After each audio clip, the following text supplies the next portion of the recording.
ايش في خير؟ هذا اقرا الخبر اللي في الجعانه.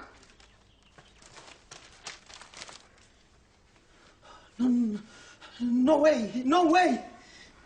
ما بي يا رامي. نو واي بو نو واي والله. ديزاستر. منو داستر هذا؟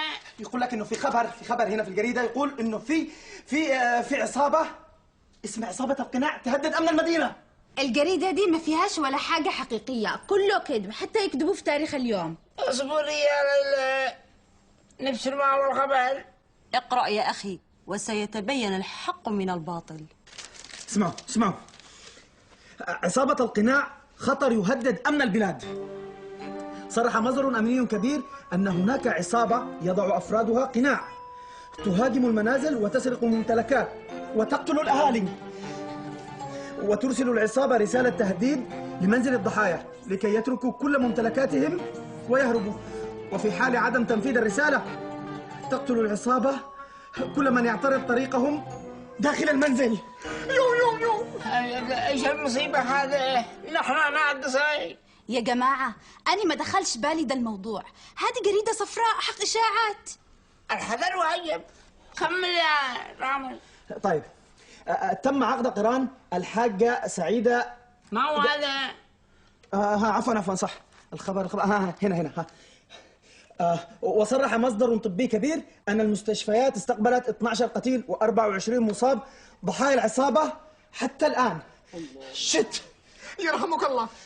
الخبر ده لو حقيقي فاحنا في دنجر كبير يا جماعة.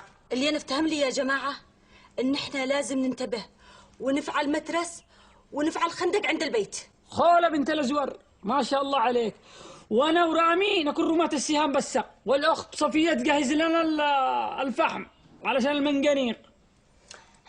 ايوه الجسوا هكذا تجابروا، لو ما قدر العصابة فوق رؤوسنا.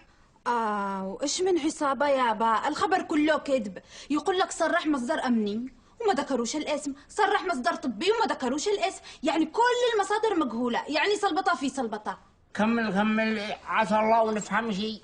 طيب تعلن معارض جمال الكعبي عن افتتاح قسم التخفيضات الصيفية. ما هذا؟ سوري الخبر هنا. تابعونا. اي كمل. ايوه تابعونا. قصيدة قناعك الليل.